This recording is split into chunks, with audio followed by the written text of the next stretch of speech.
Now I have the feeling that I have already seen everything in this life. What's your name? Does it matter?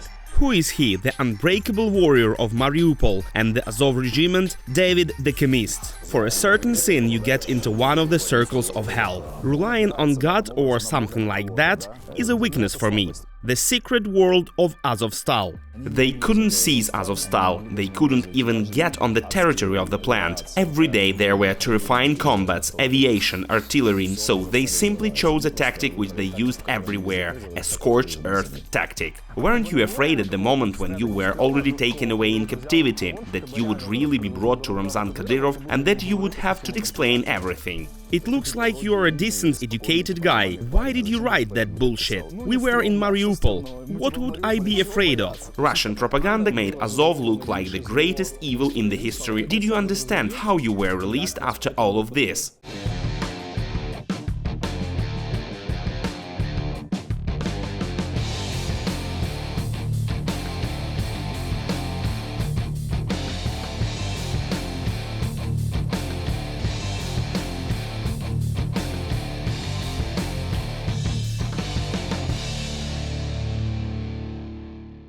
Glory to Ukraine, guys! We live during difficult time, but very interesting one. The history of Ukraine is being written right now, and those who create it live among us. These are the people who we went to school and university with, hung out at concerts together, saw each other at soccer games, and this video is about one of such heroes, the charismatic fighter of Azov regiment, David Kasatkin, whose military call sign is Khimik, which translates from Ukrainian as the Chemist, an unbreakable warrior of Mariupol, who left his hometown only after being ordered to do so. Press subscribe button and give this video a thumbs up right away. What was the happiest day of your life? To be honest, when I get asked this, I always tell the same story. I was 9 and had chickenpox. It was winter, right before the New Year, and my older sister, who was like a second mom to me, she dressed up like a Santa Claus with beard, and she made up a male voice and everything, so she brought me a gift. It was a set of soldier figures,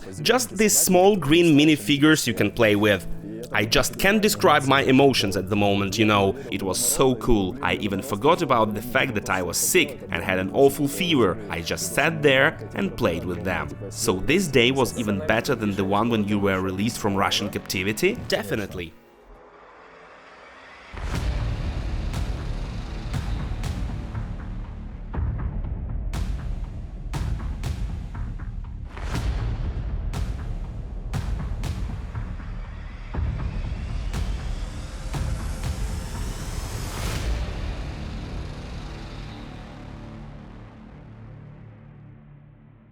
David Kasatkin, whose call sign is Khimik, the Chemist, a 25-year-old lieutenant of the Azov regiment, a native citizen of Mariupol. He got through the defense of his hometown that lasted 86 days, 82 of which were in complete encirclement, was held captive in Russian captivity. What's your name? Does it matter? What do you mean? It does matter. You'll see in the lists. At the age of 17, after the injury that he got at a boxing competition, he started powerlifting. In a short period of time, he bulked up and gained muscle. His friends didn't believe that it was possible to achieve such a result without any chemical products, steroids. That's why they started calling him the Chemist, Khimik. David uses Instagram and Telegram accounts as ironically as possible, but don't always take everything you see there literally. Russian propaganda traditionally hung a bunch of clichés on famous Ukrainian: Nazi, Satanist, drug dealer. By the way, we will get to the topic of tattoos later. Nevertheless, none of the statements that were shared by the Russians were true, not a surprising situation for any of us. During the siege of Mariupol, the Russians posed an alcoholic man as a captured Ukrainian intelligence officer who was revealing positions. I am the armed forces of Ukrainian intelligence. I admit that I fought against the civilian population. To be convincing, Kadyrov forces drew a tattoo of a bat on the poor man's back. But the bat is a symbol of Russian intelligence, not Ukrainian one.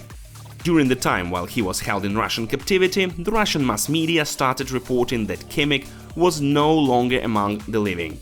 His heart had allegedly stopped on the way to Grozny, but this was another fake. Let's begin with how you left to surrender into the Russian captivity, how you left Azovstal. When I watched this video, I was like, are you immortal? Are you fearless? And what was all that attitude about? Kill everyone. Everyone who? Are you going to kill? These are just words of King Leonid. What's your name? Does it matter? What do you mean? It does matter. You'll see in the lists. When I left, meaning from Azovstal, by the moment my whole city had already been destroyed, so I wouldn't say something wrong. I won't frame my guys. It's because we had 600 wounded people with us, and 300 of them, due to the fact that there was no access to antibiotics, were already decomposing alive. We made the decision to go out, to surrender, so that they would be given medical assistance, because we were told that either everyone comes out or no one comes out at all. When I was looking at these people, I was just overwhelmed with this seething hatred. And probably that's the reason why in some moments I behaved like that. Now when you watch this video calmly, what are you thinking about? I just smile. What did your close ones say? Well, my friend, she was like, what is wrong with you? Are you stupid? When I was watching this video, I thought they would shoot you right on the spot. That was the reaction. I didn't understand it then, because I haven't seen it that time. I said, what video? I don't understand anything like, okay, I'll watch it later. Did Russians ever mention this video to you? Well, yes, they kind of said. They just asked me, why you have all this attitude? What that about? I said that, I don't know, I think I did nothing wrong or extra. Okay, so you have Georgian roots. Yes, you did mention that your name is Jewish, and Russian propaganda demonstrates you as a Nazi. What is wrong with this story? Well, probably the fact that I'm not some kind of a 2-meter beast, like I don't have fair hair, and probably that's it. Well, how could I promote Nazism? Yes, I do have a Jewish name, my father is Georgian, but I do not have any prerequisites for Nazism. Maybe they have some kind of their own concepts of Nazism that I and the whole world don't know about, but I definitely do not fit in this idea at all. You do not support any movements? No. You consider yourself being a Ukrainian nationalist? Yes, well, I'm a patriot. I love my country and consider myself a Ukrainian nationalist. According to James Defense Weekly, the Ukrainian Azov regiment is recognized as the most combat unit in the world. Where Azov got such unbreakable spirit from to face 86 days of the siege of Mariupol, considering such an advantage of the Russians back then? They wrote private military unit there, but we are not a private military unit. Where does this fighting spirit comes from? It was tempered even before the regiment was formed, so the backbone of this regiment were guys who were members of soccer fan crews, the football hooligans who fought with other crews and stuff like that. So in those people, in this backbone, there was already some kind of fighting spirit. At the moment when I joined the regiment, there were either active guys who had previously been into this whole soccer fan community, or some kind of specialists. By saying specialists, I mean those who already had experience in the warfare. Someone was a tank commander, a mechanic, or an artilleryman who are able to be really useful in the action, and the rest of that backbone were those warriors who had already fought during a real war and were not afraid of everything that was happening. You know, when you get into any kind of a team or group, you change completely, you become like your team. And so, when people were coming to us, a month, 3 months passed by, and they changed completely. Their style of clothes, manner of speech, perception of the world, you completely change on psychological and physiological level. For example, we had some troubles inside of the regiment after the Shirokina standoff, caused by some political disagreements. Azov almost wasn't involved in any action. Getting a chance to carry out combat missions, it was kind of like a reward for us. Going to combat missions meant that you were a cool guy in order to go. You had to earn it, it was an honor. And how did the full-scale invasion begin for you? Where were you? What were you doing? In general, I'll start with the fact that sometime before the full-scale invasion began, I was with the battalion commanding officer. There already were prerequisites for this. Already at that time, there was a live broadcast of Putin stating that he supports like the DPR and LPR. That was the moment when it became clear for all the military people, it's a 100% chance there's going to be a full-scale war. That is, weren't sure in which format it will be held, or whether it will be full-scale at all, how it will work, but back then everyone knew for sure the war will start, and it's going to be soon. I took my phone and left the room to film my mates. Everyone was already preparing, calling their families, saying things like, "Hello babe, I won't be back home yet." We are writing a fucking history right now. If we survive, people will write memoirs about us. As a joke, of course, but still, the fact is that everyone was already prepared for this war. And then, I don't remember which date it was, 21st or 22nd of February, I was with the battalion commanding officer. Initially, the idea was coastal defense. That is, our anti-amphibious landing defense is completely different. Since the beginning of the war, everything has been redone. The strategy changed from planned on to hold the enemy on the coast to the fact that we're going to hold the defense of the city. We divided the city into 4 areas. Gave one area to my battalion commanding officer, another part was also given to the commanding officer for the 1st Battalion of the Azov Regiment, a third area was given to the National Guard of Ukraine, and the last part was given to the 36th Marine Brigade. The commanding officer and I visited commanding officer of the Border Guards, Sea Border Guards, those who come under our command during the act of defense, and we communicated with them. We needed to find out how many personnel they had, what kind of weapons they had, and other stuff like that. There was even a situation when we got into their office, there were 3 colonels of the border service, and Mikita Nattochi, the commander of 2nd Battalion of Azov Regiment, was sitting there and he said, "Look guys, here is the plan. I will be your commander. I need data on your combat and personal military strength of the military unit, and other things like that." He received a response that sounded like, "Guys, you understand, we will give what you need now, but we won't be able to do anything with it until we get an order from above." Well, people just... I don't know, they treated our situation negligently. 1-2, commander's call sign. Ask him if he realizes that if something begins, no orders will reach you. So, as we are here now we need to solve all these things, but at that time they also somehow treated it negligently.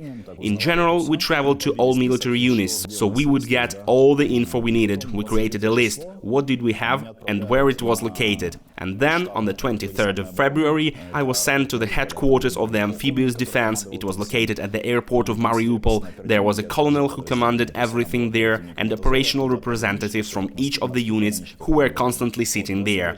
I was an operational representative from Azov, someone was from the Border Guards, someone from the Coast Guard, and so on. On the 23rd of February, they sent me there, so I was with the commander of our unit. Basically, he has his own company and also had a rapid reaction force unit, which consists of 40 people who, if suddenly someone somewhere will land, meaning enemy, they will react and stop them. I arrived there on the morning of the 23rd. The whole night we were waiting for something to happen, and on the 24th at 4 AM there was a device that monitors aviation, and also there was this large monitor on which you could see the entire Sea of Azov, where which ships were at that exact moment. And to be honest, I don't remember exactly, but I think it departed from Yeisk along the shortest path towards Mariupol, towards us, 2 huge tankers, that is, a kind of cargo ships, and colonel. The commander, who was a colonel at that time, announced the alert. That's how it all started for me. We probably were one of the first people who found out that some kind of war has begun. But it was still not clear whether this was a war or just some kind of a maneuver. So yes, he announced the alert, gave the order to throw sea mines into the waters of the Sea of Azov, and in the same way, and ordered everyone to move to the staging area. After that, all the operatives gave a specific command, told what and how to act. What time it was, approximately. It was around 4:30 AM, maybe even a little bit earlier. I gave the command to my unit, so after the first command, we must just leave our base and get to the staging area. Upon arrival, they all stop and wait for further instructions. The problem was that other operatives started panicking like crazy, because I won't reveal the identities of these people, but, for example, there was this female operative. I don't remember which unit she was from, but she panicked and said, "What should I do?" And I don't know what to do. I gave her this look and told her to send everyone to the staging area. People were sitting there panicking, in absolute shock from the fact that it was a start of a real war. They weren't prepared for anything like that. Those were people who had never participated in real-life warfare before. So I started to somehow explain everything I knew to the people who were there. and helped in any way I could. Everyone moved to the staging area. It was around 9 a.m. Aviation and naval artillery began to work very frequently targeting us. There were already some missile hits from naval artillery at this airport, and there was also information about aviation that were flying above us. During this time, I personally am not an expert in the field of Navy. I didn't know a lot about it back then, but later I started to read and do my research about this to understand how it works and what they were doing. The commander told us that the ships that were going towards us were kind of like huge tankers, and also they could have had some landing craft utility or something like that attached to them. So we didn't know for sure. They entered the Sea of Azov and simply maneuvered there, from left to right, back and forth, and we were waiting for them to land on one of the coasts. We were able to monitor where they were and where they were heading, and if necessary, we would inform the needed group in that location about what's going on and warn them about possible landing. In this case, if they would have land, we would have formed the defense. When at 9 a.m. aviation and naval artillery started shelling us, the colonel, who was the commander at that time, he just disappeared. After the naval artillery stopped shelling us, all the operatives left their working places and ran away somewhere. I just sat looking at my signalman and didn't understand what was going on. At that time, we already had a group chat with the guys from Azov. All the commanders were in this chat. There was no signal in the room where I was sitting, so I went outside and wrote a message in this chat. It was something like, "Everyone ran away somewhere, what should I do?" I think it was Redis who responded to that text with something like, "What are you doing?" I said, "I'm standing on the street, catching the signal." He told me to send everyone back to their workplaces. I got back to the command post, I took one of their walkie-talkies and started calling the commander, but he never answered.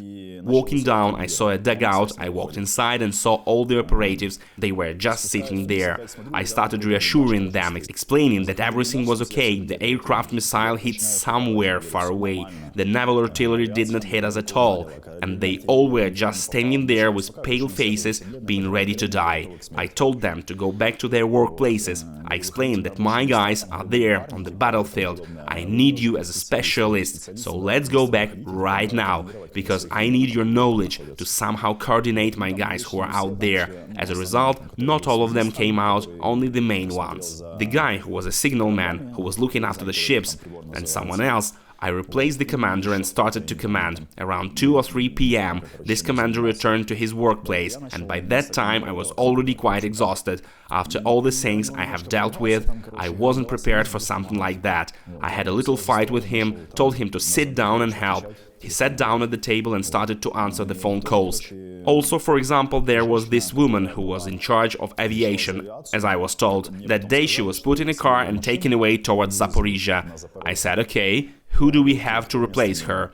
I was told that we have no one. I asked, how did you let to take her away from here then? The answer was, well, she is a woman. I was in absolute shock. I sat realizing that Russians have ills. Ilyushin, Il-76, Il-78, each of which might fit either a battalion or a company and 10 armored vehicles inside of it. I understood that I now have 40 people in that rapid reaction force unit. Even if a company with 10 vehicles will land there, our guys won't be able to do anything. We can't monitor aviation. I made together with other people the decision that we would simply block the roads to the entrance to Mariupol, so we would not catch the Navy landing. We do not see the whole picture of the situation, so we blocked the road near the coast, so that the landing force could not pass through, and so we would have met them right at the entrance to Mariupol. In the same way, we got our people on the other road. The company was divided into 2 parts. We acted like this only because we did not have the access to observe where the troops could land, and this is how we watched what was happening in the sea, and if someone would have landed there, part of the company could have got there and get into the battle. Then I continued to command there and decided to send my rapid reaction force unit to the airport, just to have at least some kind of defense, if something would have happened there. So they have set up the defense at the airport. My guys who arrived there helped me a lot. At that time I was in the battalion command on the position of an operative engaged in combat planning in the battalion. And before that, for those guys from the Rapid Reaction Force unit, I was their platoon leader. So yeah, I trusted them for 100%. They've put up defenses there and also helped me with planning, further actions and all this kind of stuff. When it was almost nighttime, this commander guy started to spread panic among everyone, saying that we should leave it here and go to Mariupol and other things like that. I said no, my commander ordered me to be at the airport, so I'm gonna be there until the end. After I said that, he thought about it and said, well, okay, I'll go outside for a smoke. He took his chief of staff with him, they went outside to smoke, I didn't pay attention at them at that time and was just continuing to mind my own business, and suddenly I needed to ask him something. I realized that 20 minutes have passed already and he still didn't come back. I thought that he's probably sitting in his office. In there, the command post and the office are in the same room, you just need to go through the door.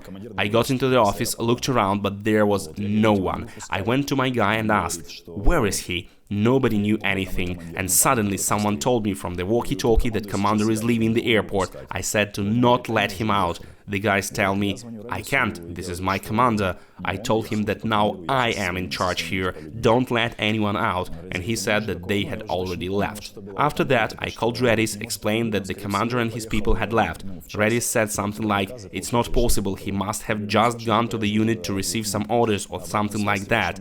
I said okay, then I'm waiting for further instruction and what to do. He told me to wait and that he will call back. 15 or 20 minutes later, I got a call from him. He said that this commander won't come back. I smiled and said, well, okay, I got it.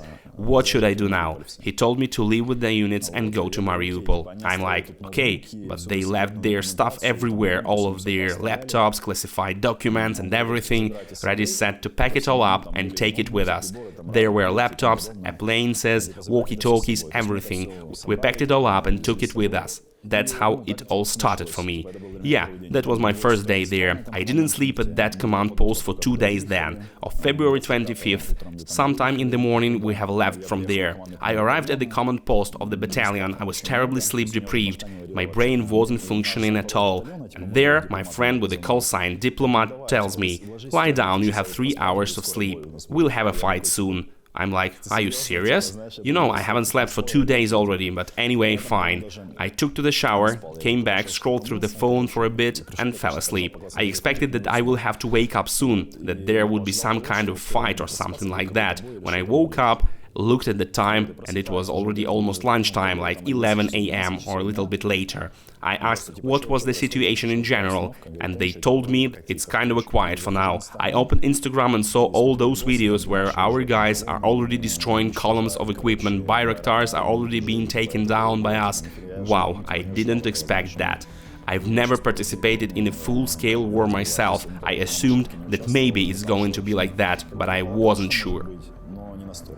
On your Telegram channel you wrote a post saying, and just like always, we're still standing and fighting, those hordes of useless soldiers still coming and coming, they are dying like dogs, I can even count their losses no more, we're continuing to hold the city. Those dogs are bombing civilians from artillery and aviation, the city is in absolute chaos. So is it true that their tactics were that they were just going forward without any logic in their actions? Yes, so basically, on in my direction of the 2nd Battalion, the people there had no real warfare experience, and when we entrenched ourselves outside of the city, we still had some positions that were already equipped by that time and other things like that. I remember the very first combat. It was when Horus, Lev Pashko, was the commander of the 1st company of the 2nd Battalion at that time. They had about 5 tanks that were going toward them, and 3 of them, if I'm not mistaken, burned them. That is, so they caught on fire. And then, the remaining 2 tanks started to leave back. So yeah, this is the very first combat I remember.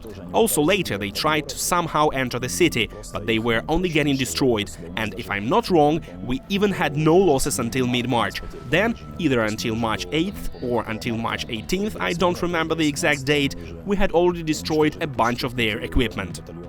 You were just telling me about how differently every soldier was acting. Am I right about the fact that members of the Azov regiment were especially the most morally prepared ones for what happened?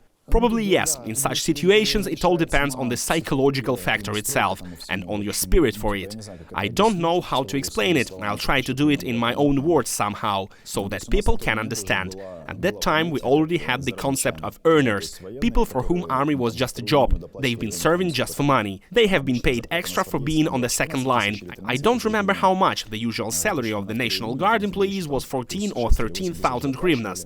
And for being on the second line, you will be there, they're gonna pay you 6 or 8,000 more.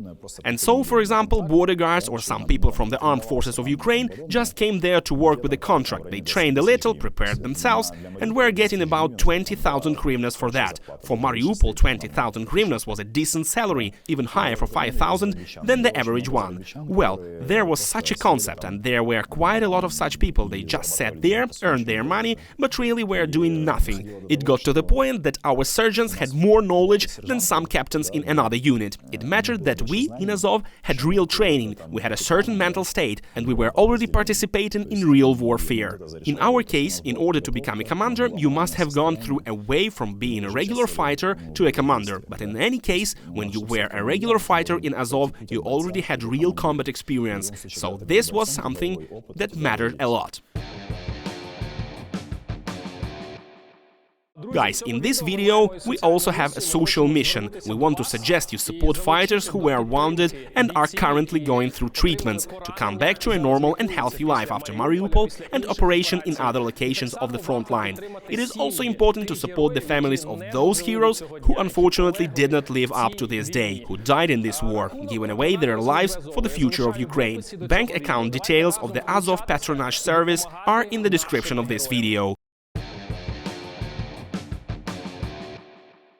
Do you truly enjoy military life, or is this a forced career path because you are from Mariupol and most of your life included war in it? Because in one of your posts from your channel you wrote that you would also enjoy just to listen to music, sit and chill somewhere on a beach and to not be engaged in military life like most of regular people.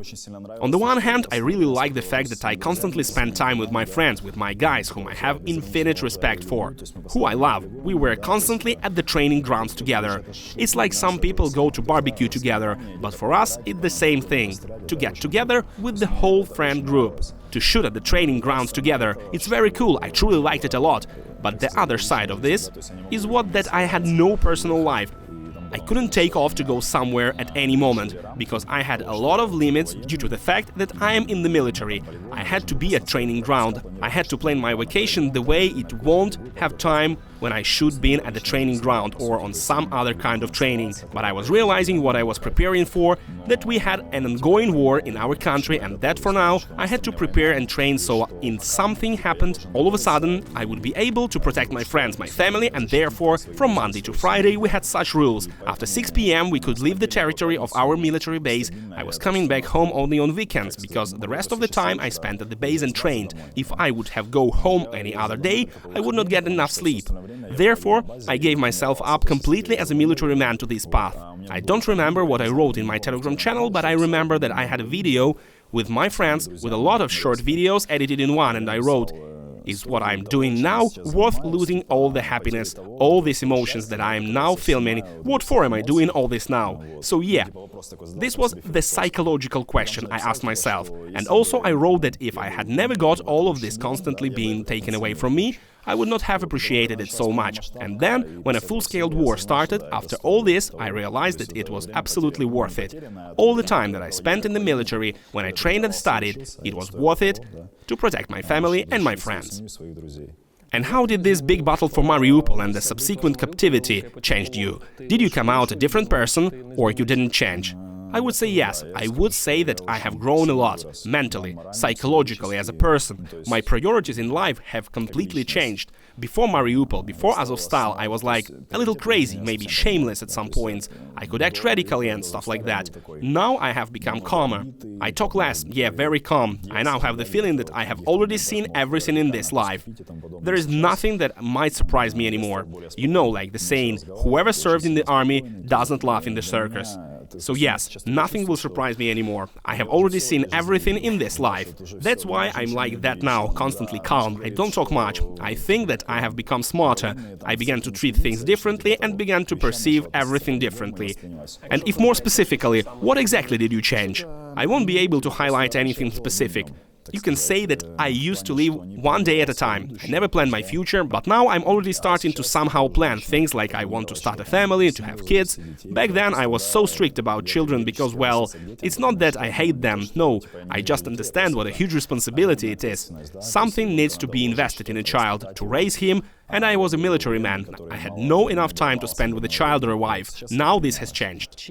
What did you do when the city was encircled? What was your role there? You told how it all started, what you did. Also, we've seen lots of videos of how you drove around the city, you constantly communicated with people. There are also videos in which you were in firing position. Tell me more about this. Okay, so I was an operative in the battalion. My task as a military man was to replace the chief of headquarters or of the battalion at certain moments. If there was no one around, I sat with the walkie-talkie, controlled the combats, connected some of the means there. My role was to sit at the command post, help the battalion commander and the chief of headquarters with planning and everything like that. And if they weren't there, I was sitting with the walkie-talkie to control the combats. These were my tasks as a soldier. Was it hard to manage the combats? Well, when you realize that your friends are there, it's very hard. When you need to send someone somewhere, it's beyond words. Yes, it's hard, but we had to act as we did. So nothing really changed in your responsibilities there after you got into the Azovstal?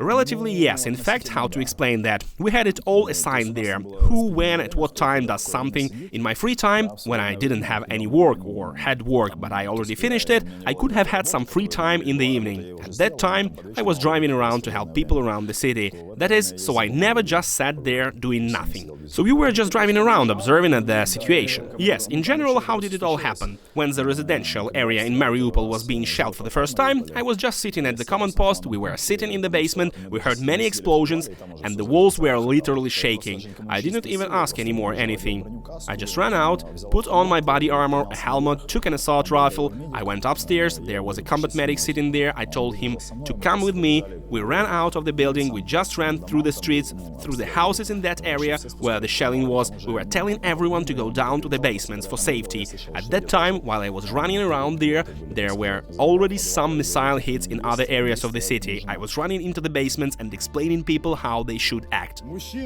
Man, listen to me. Bring all the warm clothes, blankets, water and food here. We should stay here for now. What's your name?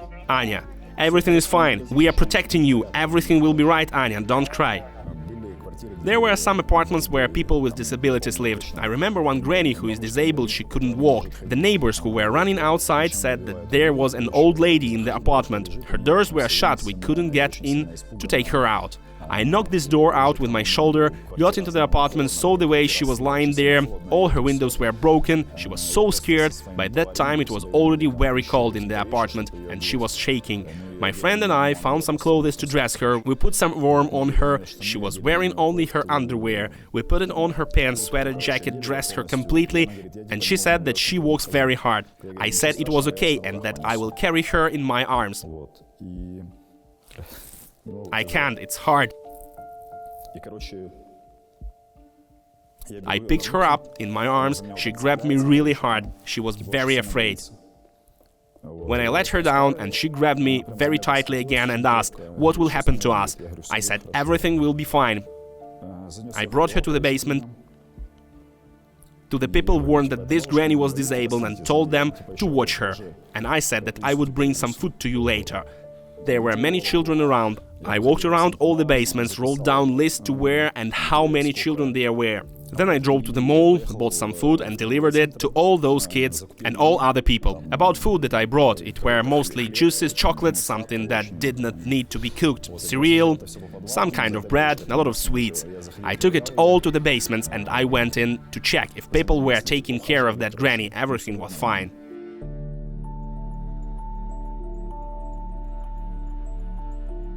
Was this the most difficult moment for you during Mariupol, or there was something even worse? It was very hard. If I try to remember how it was, everywhere in any area where you stopped by, there were a lot of dead bodies right in the front and backyards of the buildings. Regular local people who were coming out of the basements during the day in order to cook some food for themselves using the bonfires, but a missile hit there. For example, if there were 20 people who were standing around one bonfire, they were all lying around dead, and locals were already just burning them right in the yards. It was the only way. They were doing themselves and putting up at least some kind of crosses and were doing some kind of signs with the name and information on that person who was buried there. And everywhere was like this. You'll go into any backyard, everywhere there are gonna be crosses or just the bodies covered with something. Everywhere there was a huge number of bodies, regular civilians who were dying from hits of artillery and aviation. Now when I think about this, I have already seen enough of it and got used to it. I start to react on it calmer, I didn't cry. I don't know why I got teary eyes right now, I just remember it all in my mind again. I was wilted. I was just sitting like this, digging very hard through my thoughts. I couldn't accept that something like this is real, and my guys constantly supported me there. Like, bro, we are here with you to the end, and that like, everything is gonna be fine. We will repel this attack. We will fight them off. Everything will be fine. You just need to survive it for now. You are a man, you can handle it. And this helped me to believe and realize, yeah, we can handle it. I've read some of your posts in the Telegram channel which represented your mood and spirit. You constantly been sharing a positive message saying that we will repel them, destroy them, and so on. First of all, I was truly believed in this. It was just a fact, to be honest. We were repelling, we were destroying them. It was wrong to share negativity into society. It wasn't even some kind of positive affirmations. It was just the facts as they are. At that time, in addition to the fact that a lot of civilians were dying and our city was simply being burned to the ground, we repelled all attacks. We destroyed everyone, all the infantry, all the equipment that drove in there. It was just a statement of facts. Why exactly did they burn down the city? They couldn't just take you in regular combats? Yes, how can I explain this? Urban combat, when they attack the city, it is very hard, and they did not have enough training for this, but we had it. And so they just been acting according to the same tactics, according to the same book, with which they worked in the Chechen Republic and other places. They chose a tactic that they used everywhere, a scorched earth tactic. They drove up to the city, the buildings were there. At that time, there was a huge shopping center, sports city and metro. They burned them down, they drove there and entrenched there. They have been burning something down, driving there, entrenching, and then they've been doing it all over again and again. All the buildings were demolished by aircraft, tanks, everything was burned down to the ground. And only after that they were able to go further. They couldn't move forward any other way. How does it feel to understand psychologically that you are constantly being squeezed, the forces are unequal, you do not have aviation, there are not enough weapons to match the enemy? You know, I won't be able to fully describe it psychologically. I almost didn't participate on any combat positions, other guys were doing it. I was at the command post. It was very hard. How to explain? We are warriors. When someone was shelled, for them it is... I have already said that those people who took part in the war are no longer ordinary people. We've already changed on psychological and physiological levels. There, if someone was shelled, they laughed about it. Like, it's cool. There was a missile hit from a tank. But they're alive. It's kind of fun. Also, we didn't have time to rest. For example, before a full-scale war, we were at the front line sometimes. You served there for some time and then you had time to rest for a week or so. But in Mariupol we had terrifying combats every day, truly terrifying. Every day they fire at you from tanks, from aircraft, and there was no time to rest. I have a very good friend of mine. His call sign is Drone. At that time, he was already the chief sergeant of the company. I don't remember what position he commanded. He just came to the command post one of the days and just sat there like that. I tried to talk to him, ask him what happened. He told me about everything that was happening there on the front line, and I tried to support him. I said stuff like, "Come on, brother, everything will be fine, we will get through this." So basically there always were mood and spirits swing. When we completed some tasks, destroyed equipment, then we were happy. Then some problem appeared, everyone was wilted. Therefore, yes, there was also this kind of instability, and it was very difficult psychologically. Can you tell how regular civilians been acting? Because I spoke to one of my friends who was a soccer player, and he told me about the moment when some people were robbing a store, they were stealing some TVs, and it was crazy because we are in such a global crisis, we have war in our country, and no one will need this TV later. What do you think about this? Technically, even before the war, Mariupol was divided in two parts by areas, pro-Ukrainian one and pro-Russian one. In those areas where pro-Ukrainian people lived, when we drove past the shopping center, everyone stood in a huge queue in front of the entrance. There was order and peace everywhere, no one been breaking anything, there were no looters. When we drove by another area where pro-Russian people lived, all the shops were completely looted. They were coming inside the shopping center through the windows and stole everything that was there. Half of the city was fully robbed. The police did not have the means or the strength to somehow regulate it. I also heard this story that after events in Mariupol, those people from Azov regiment who were not in Mariupol took off their chevrons and said that Azov is the people who are in Azovstal, those who got through Mariupol. I haven't heard it, but in the Telegram channels where the Azov members and other guys were, at some points discussions began about who deserves to wear the Azov chevron and who is not. Well, it probably was said in this context. Well, probably yes. When I read it for the first time, I laughed. I don't remember if I wrote something about it then, but we discussed this topic with our guys, and my opinion is that if you were given the chevron of Azov earlier, then you deserve to wear it anyway. Listen, did you want this publicity that you have now? Probably not, but now it does help a lot. I can use this public attention to help my mates from the regiment, other people, children. I share posts with fundraisers. The attention itself, the very fact that people know and recognize me. I don't like it. I don't like this attention. When I walk, everyone looks at me. Well, but in the case of helping someone, that really helps. For example, I can help someone to raise money for a car that they need on the front line, for drones or some other kind of help. Yes, from this perspective, it's cool.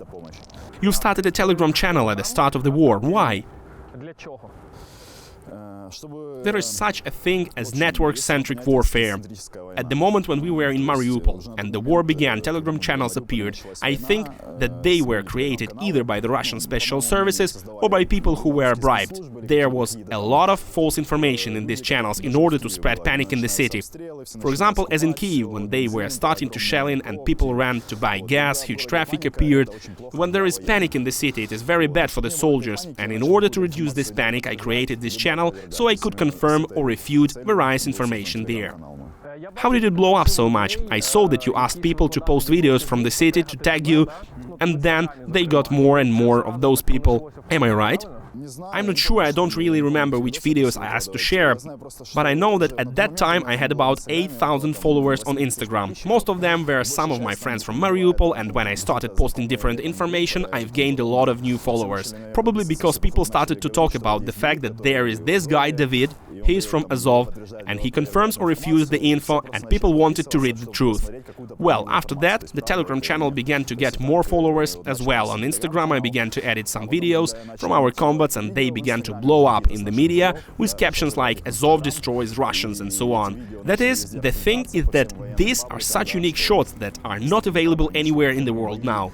This is the first war with real footage from the front line, with videos in which tanks are 20 meters away from the operator. And this is how people were keeping finding my Instagram. In my profile caption there is a link to my Telegram channel, and so the number of subscribers began to grow on both accounts. At some point the Russians started working on you. They started creating some fake channels, articles started to show you saying that you are a Nazi, a drug dealer, a Satanist. When did this started? It was already the middle of the siege of Mariupol. A lot of my videos were watched by Russians, and they had a huge dissonance. On TV and news, they were told the Russians are destroying Azov, that Mariupol is almost captured, that in a week the city will be theirs. And then they saw my videos on Instagram and Telegram, and suddenly it turned out that everything was not as they were shown in the news. At first they tried to block my account, so they did create some attacks with fake accounts. They also found out my phone number and began to make attacks. I received a bunch of messages, and in Telegram channels they started to spotlight me in a bad way. They said stuff like, "Oh, he's a drug dealer." Well, why did talk about a drug dealer in the first place? It's because I was often asked why I was a chemist, and sometimes I was too lazy to explain. Yeah, it takes time. Yeah, it takes some time, so sometimes I just joke that I did great in chemistry class in school. Before I became a public person, I joked a lot, but now I choose my words carefully, because some people take everything seriously. Well, earlier, when I was asked some questions that I did not want to answer, I could answer with some kind of joke, with sarcasm, and it was kind of a dark humor. So someone once asked me why I was the chemist. I answered just because I cooked meth at school. Well, this is obviously just a joke. I personally think that 90% of people would have understood that this was a joke. But after that, Russians started talking about the fact that I'm selling drugs, that I'm cooking drugs, that I'm a hero in Ukraine, but in fact I'm a drug dealer and serial killer. They also started to say that I am a Satanist because I have a tattoo of a goat head and sheep's horns all over my back. This is Baphomet. And for them, this is a sign of Satanism. Although, in fact, it is a pagan god of fertility, but they say that this is Satan. And also, you have a video where you are holding an Orthodox icon, and this topic has started to spread a lot. Well, an Orthodox icon about that, I don't know, it wasn't disrespecting the religion or anything like that. I was just hanging out with my friends then. Everyone knows my thoughts on the idea of religion. You are an atheist? Well, atheism is also a belief. I do not consider myself a part of any religion. I respect all religions. I have friends who are Jew, Orthodox, Muslim. I always told people that if it helps them, then let themselves continue to believe. It's cool, but I don't need to impose this. I have my own opinion, and since I treat you with respect, show some respect for me and for my worldview. On that day we were just celebrating someone's birthday, renting a house, and there were a lot of icons inside the house. But I said, no guys, I can't stop myself, and I took this icon and just had some fun. I don't turn it over, I didn't break it, I just held it in my hands. Then I even wrote a caption for this video. Christians, you go guys. That is, it was even like a support, you know. Okay, a little earlier you said that there are no atheists in the trenches. Did you start to believe in God, or maybe you tried to find some other faith while you were encircled on Azovstal? These are not my words, this is what people said online. They think that everyone believes in something, but I'm quite the opposite. For me, relying on God or something like that at a critical moment is a weakness. I hate weaknesses. That's why I didn't believe in God, even while I was in the trenches in Mariupol. I feel better if I can handle anything just with myself and not rely on some supreme being. On your Telegram channel you kept talking about the information that was spreading about Ramzan Kadyrov being ready to pay $500,000 for your head. How did you find that out? Was it true? I'm not sure if that was true, but it was on the Russian Telegram channel, as far as I know, also was posted on the official channel of Ramzan Kadyrov. He wrote there that he would pay $500,000 for any of the battalion commanders. Well, there were some photos in this post of these people whom he was looking for. There was a photo of Chile, someone else, and my photo. Well, under for mine there was a caption written that he's gonna pay $500,000 for my head. Of course, I laughed about it. Was it nice or creepy? No, it wasn't creepy. Why would it be creepy? We were in Mariupol, there you might be... What would I be afraid of? Nothing will be worse than death. So no, it wasn't creepy. But it didn't feel nice or anything. It was just funny, I took it as a joke. What started all the attention about you threatening Kadyrov to cut off the head of his mother and do bad things to his sisters? I won't even quote what it was saying. Russian propaganda did spread this theme very actively during the time when you were in the captivity. They were saying that now is the time they will finally deal with him. He will pay off everything he said about Kadyrov and his family. As a man, I consider this as absolute derogation, and I would never let myself to talk about someone's mother or daughters like that. If one of my subordinates did anything like that, if are speaking army language, I would fuck them up. I would never in my life say anything like that. It just happened because I became against some publicity and people wanted to hype by using my character. They've created a fake Telegram channel with the same name as mine and posted a post pretending that it was written by me, so that it looked like I addressed it to Kadyrov, saying stuff like, "You're a dog, I will rape your daughters and cut off your mother's head." Well, the thing is, I'm a literate person, I write without any grammatical mistakes and I know how to use punctuation correctly, while that post was written as if by some kid wrote it, a very poorly written text. Well, this post itself looked obviously edited and fake. It was just a screenshot of the message on which you couldn't even see that it was written on my channel. I took a screenshot of this message and posted it on my channel, laughed and said that I would never in my life say anything like that. Well, anyway, then I deleted this post so that this topic would not be shared even more in other Russian groups. Well, afterwards, when I was already in the Russian captivity, they did some of their own research and said that yeah, it was clear that this is a fake message, and they said that they had no more questions for me in regarding that situation. So it was like, you sat down with them, analyzed it, did you give them any proof that it was a fake? Yes, but it went a little different. The people with whom I talked there said that, dude, you look like a normal, smart, educated person and this is strange. I told them, let's open the Telegram now, and in 5 minutes I'll show you how to make such a fake. I made a channel for the demonstration, wrote a message, and they saw that it really looked exactly like the one where I threatened Kadyrov.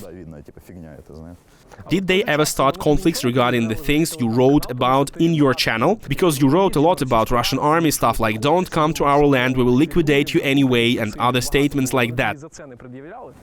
I would say no. There were no conflicts caused by anything I said in my Telegram channel. Those people whom I talked to, they never told me anything about that. It was 50-50. Some spoke negatively about my character. Someone said that I am a true warrior, but there were no cases of some terrible negativity caused by my publicity. Weren't you afraid at the moment when you were already taken away in captivity that you would really be brought to Ramzan Kadyrov and that you would have to talk to him and explain everything?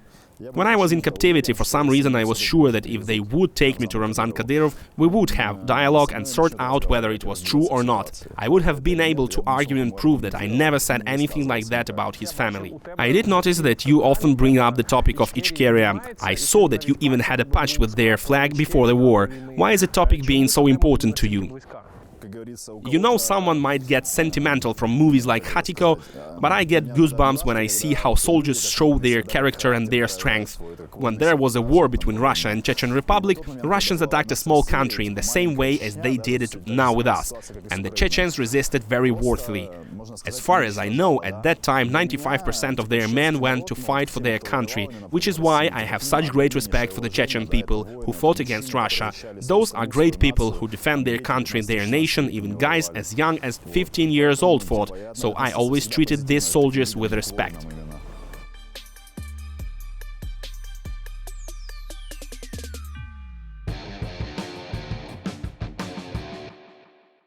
In order to overcome Russian propaganda, we asked David to explain the meanings of his tattoos, because there is a lot of provocation on this matter.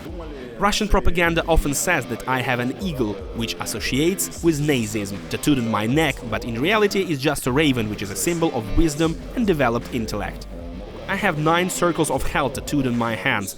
Here they are in order: the first one, second, third, fourth, fifth, sixth, seventh, eighth, and on the back, that's the 9th one. This scenario is from Dante's book Divine Comedy, where he described those 9 circles of hell. When I read this book, I really liked his idea that for a certain sin you get into one of the circles of hell. Which circle is Mariupol? All 9 of them, yeah. Here is just an abstraction. These stripes do not mean anything. This one says no fear, that one says love. This is just a dagger. Yeah, that's it. I don't have any Nazi symbols and I don't have any swastikas on my body. This cross on your hand, is that straight edge? The people who do not consume any alcohol or drugs, the direct path. So that means you wear straight edge? Yes, I was a part of straight edge in the past. And now? Now I'm not. I want to read out one of the Russian propaganda articles, quote, "On the hands, Nazi symbols and the motto of the Buchenwald concentration camp, Jeden das Seine, to each his own. A goat's head was flaunted all over the bag. We have already talked about your bag, but what about Buchenwald?" I don't know where and what they saw because I don't have any tattoos mentioning Buchenwald. Tell me what's on your legs, we won't show them now. On my legs I have a tattoo with the image of the Virgin Maria and Jesus, and the phrase of King Leonid, "Kill everyone, take everything away," a spider web, another goat's head, and some tiny tattoos with absolutely no meaning. If you are a non-believer, why do you have a tattoo with Orthodox images? Mostly it's just irony. Here I am, a non-believer, and there is the irony. It's like drawing a tree on a piece of paper. Same thing. When you were coming out of Azovstal, I understand that you programmed yourself in such a way that after Azovstal you won't be afraid of anything, that the subsequent events are no longer a very difficult period in your life, right? During the siege of Mariupol and Azovstal I have already experienced all fears possible. I no longer have anything to be afraid of.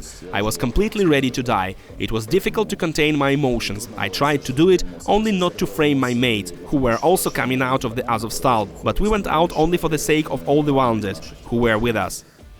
But at the same time I wanted to come out from there with honor. They tried to mentally push me, but I wanted to stay with honor.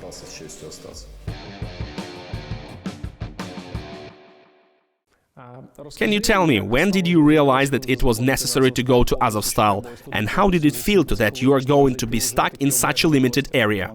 The command post was already at Azovstal. where Redis was sitting. The left coast is where the 1st Battalion stood. People with combat experience fought against them. In my opinion, it was much more difficult for them to be there than on our direction. They were constantly pressed, and by the end of Mariupol they also entrenched themselves on Azovstal, because they were pushed out of the area where they were standing before. We were separated. There was Azovstal, then there were Russians standing, and then, on the right coast, there were us. When the 36th Brigade surrendered, there were around 1,000 people there, approximately that many. And after that, all of those who were in their direction began to relocate their personnel and equipment to our direction. We realized that we could no longer handle this. The only option was to break through and to the Azovstal. It was planned in a couple of hours. We were told that we were going to break through to Azovstal at the last moment, because otherwise they would have simply crushed us there. Because we have already run out of anti-tank weapons, it would be very difficult to hold up the defense. We did split in 2 groups. One group which was driving on vehicles, the second group which was going by foot. I ended up in the group that driving. What was going on? We got inside the vehicles and we stood there as if we were going to break out of the city. Drones were already flying over us then, and artillery was already aiming at us, but as we were standing on a cliff and all their missiles flew over, they were simply falling into the sea. We got into the vehicles, started driving along the road that leads to the exit from the city, but we did turn in one place, and so we started driving towards the Azovstal. While we were driving, they were shooting at us with everything they had, artillery, mortars and everything else. When we had already entered the territory of our enemy, I was going inside of an armored car and RPG hit us, but everything was okay. It didn't break through, but as it was night and we were driving with the headlights off, and our driver was blinded by this flash. He said, "Guys, I can't see anything." The guy who was sitting in the front seat took the steering wheel and steered the car further. While driving, at some point I raised my eyes and 80 GM flew right past us. I mean, the combat was really horrendous. When we were already almost there, luminous shells began to be fired from mortars, so we could see the road and we kept driving. I am local, I know the city. There were only few people who knew it that well. We drove somewhere the wrong way, got stuck in a swamp. I looked out of the car window and could not understand where we were. We gave the command that we would get out of the car and take up all-round defense. And when I got out, I immediately realized that I have already been to this place, and we were right in front of Azovstal. In 200 meters there was already a bridge that led there. And so, after that, I said that I knew where we were, gathered everyone and began to move by foot to that bridge. When we approached the bridge, I looked in front of me. Azovstal was completely visible. Everything was glowing in the background. It was a moment like some kind of a movie scene. It was fired upon with absolutely everything that the enemy had. They fired not aiming, but with rapid fire. These were hailstones, aviation, artillery, naval artillery. Everything exploded there like fireworks. At that moment, I just lowered my hands like that and did not understand if have to go there or what do we need to do. I did not understand how we could get inside. At that moment, while I was thinking what to do, a part of our column, which did not get stuck in the swamp, arrived. I said to cross the bridge and move towards the Azovstal. When we went there, it was visible where you can run only during flashes from mortars. For understanding, Azovstal is huge, it is like a small European town. Once we got there, we didn't know where to go, because we have never been there. And the workers of the facility traveled through it on buses. It is difficult to walk around this territory. It was around 5 a.m. I yelled to everyone to look for the shelter and hide there. Then I fell and injured my leg, torn ligaments or something like that. I barely made it to some building, it didn't have a roof. I got inside, sat down, leaned my head against the wall like that. The guys started running inside as well. I said that we would wait and stay there for now.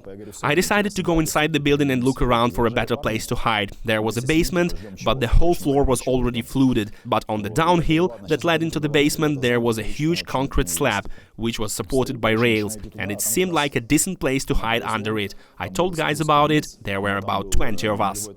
Since it was already morning, somewhere around 7 a.m., it was already light, and the Russians raised their drones and the rest of their shit into the sky. They started to shoot accurately, so we planned to wait until night, and when it got dark, to go out and find where we should go, since we didn't know almost anything about the place. We took out a tablet with a map on it. There was no internet then, so we could only guess where exactly we were.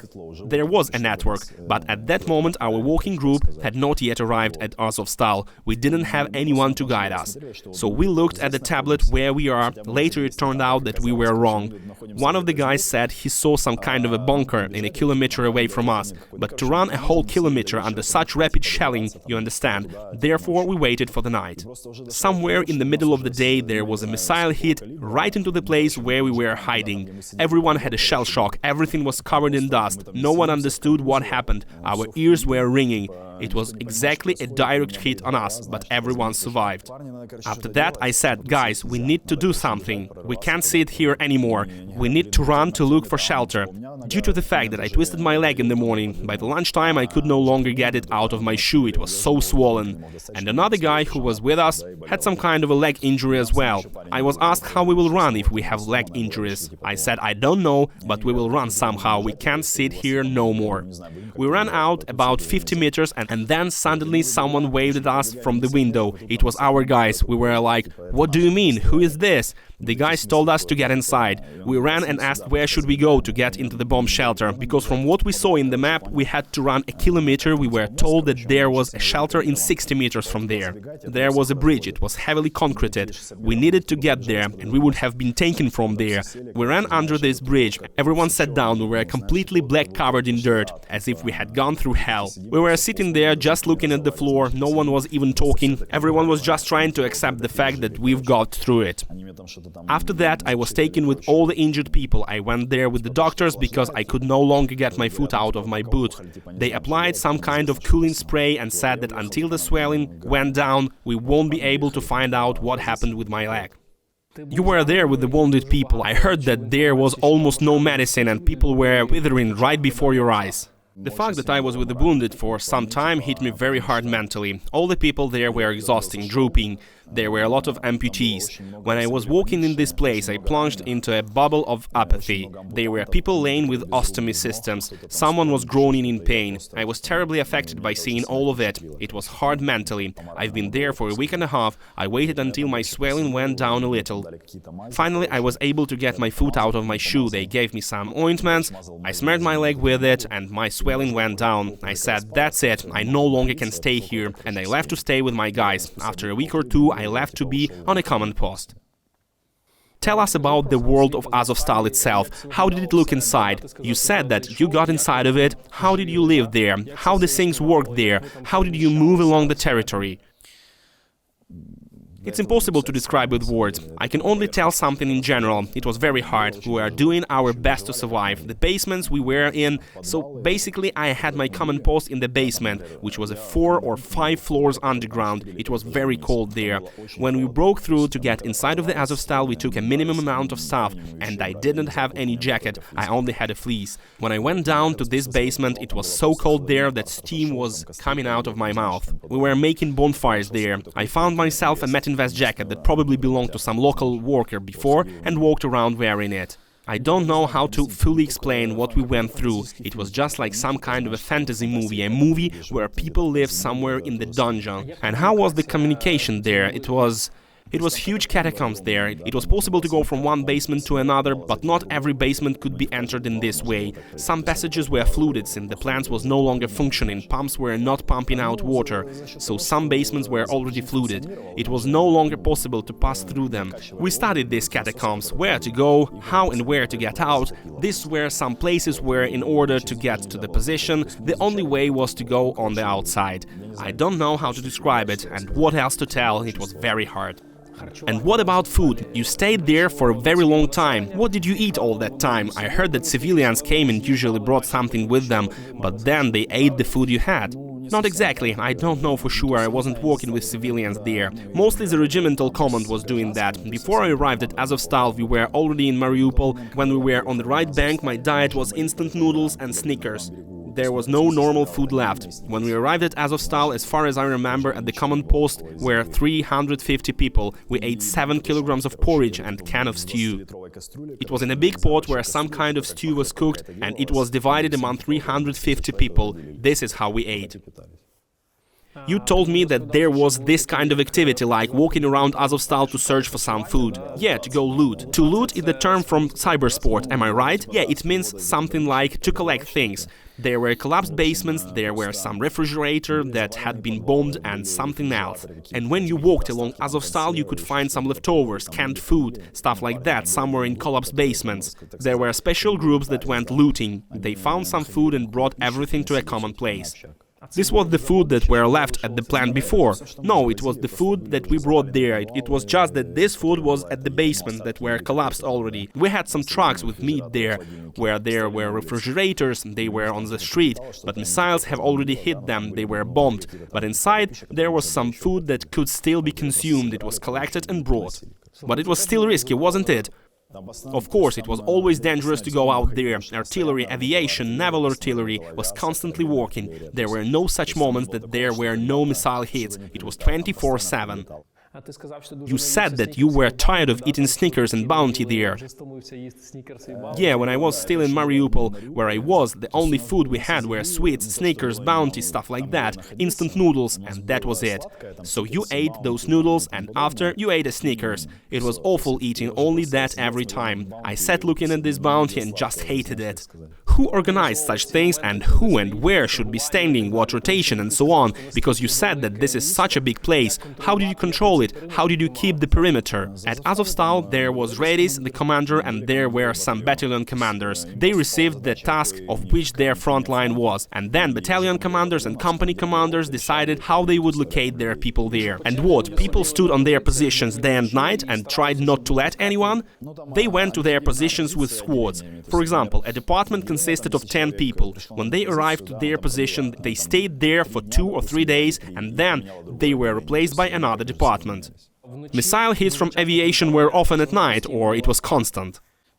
Aviation was constantly bombing us, but the strategic bombers that can carry up to 10 tons of explosive, they were only working at night, at around 2 to 4 a.m. We were waking up every night. There was a command, I don't remember which one exactly, mass alarm or something like that. It meant that these bombers were flying towards us. Everyone had to put on protective equipment, armor, helmets and get ready. So we all woke up every night in the middle of the night, put on armor and a helmet and basically just sat down and waited.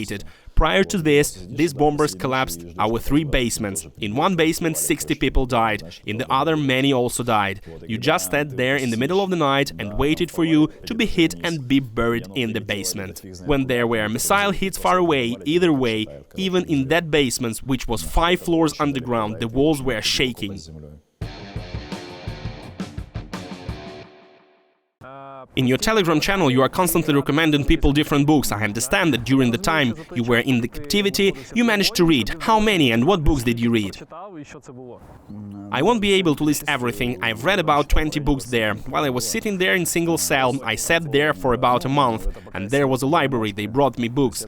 And from what I remember I've read James Rawlings, Rainer, Agatha Christie, Hemingway, Mark Twain, a lot of things in general. Oh, also they brought me Nietzsche. This is my favorite book actually. When they brought it to me, I was like, wow, amazing. I've read it 3 or 4 times. It's just that type of book that you can't just read. It must be studied. Every time when I was rereading it, I tried to remember something, to remember some phrases. I've been reading a lot there.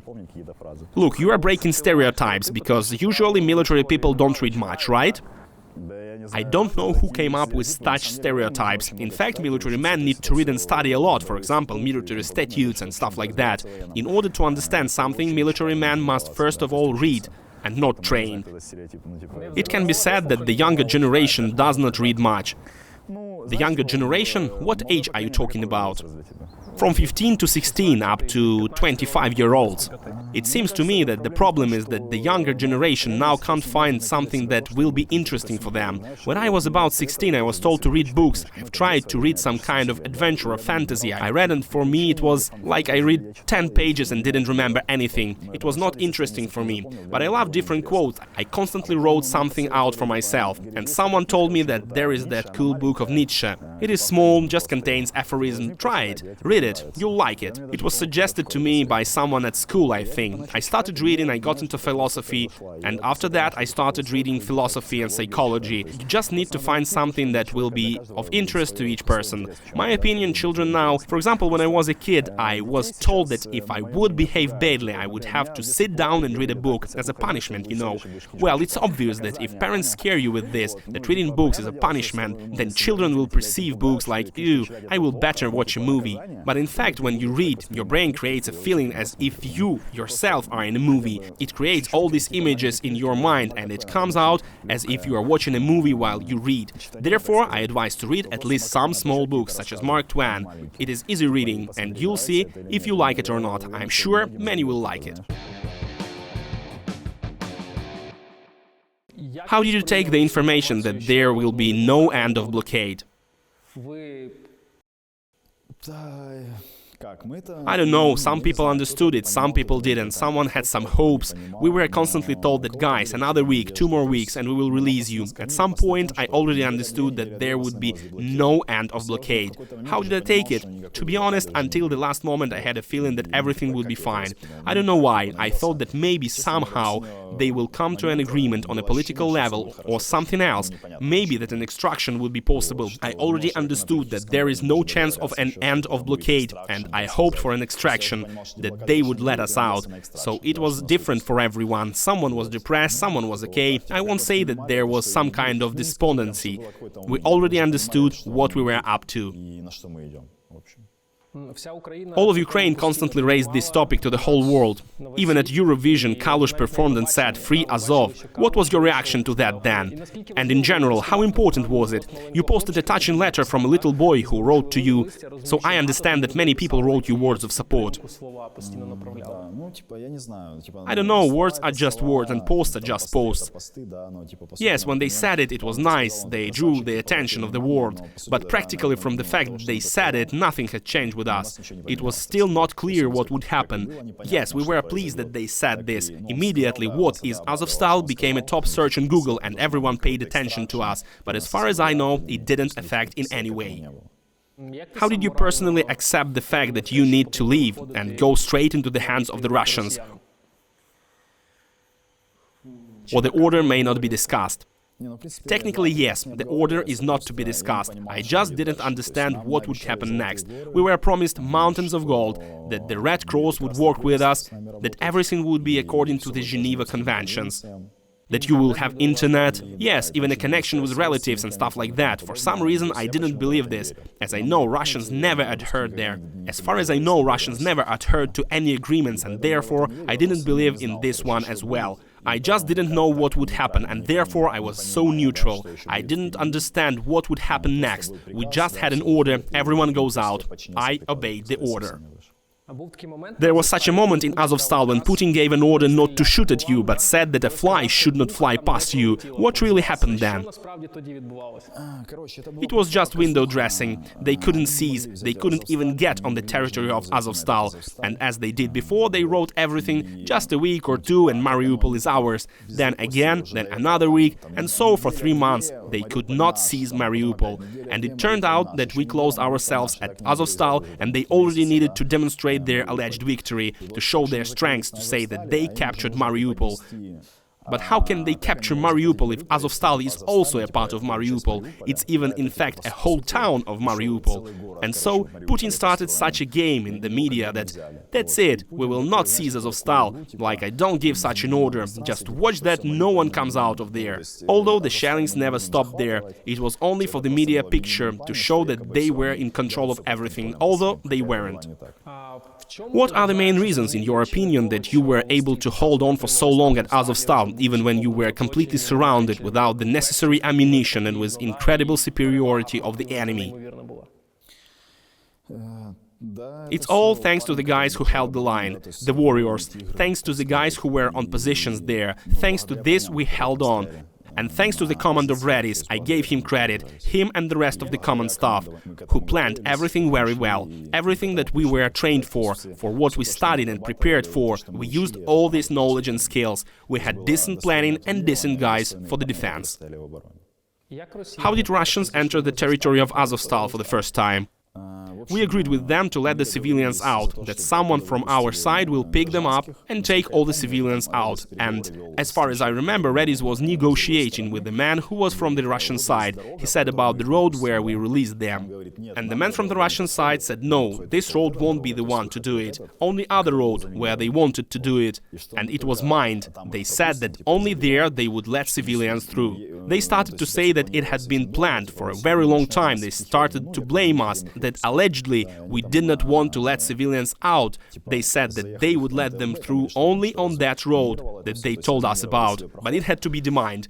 They demined the road, we released civilians from there, and then they began to enter through this passage. That is, they did it only for their own reasons. Russian propaganda constantly made Azov look like the greatest evil in the history of mankind. Did you understand for yourself how you were released after all of this? You were right inside their hands and then they released you. In my opinion, Putin just wants negotiations, to end it all somehow. When I was in Russian jail, there were rumors that Putin wanted negotiations with Zelensky, that they were ready to sit down and negotiate, but Zelensky refused. It seems to me that it was something like a gesture of goodwill in order to start negotiations, in my opinion.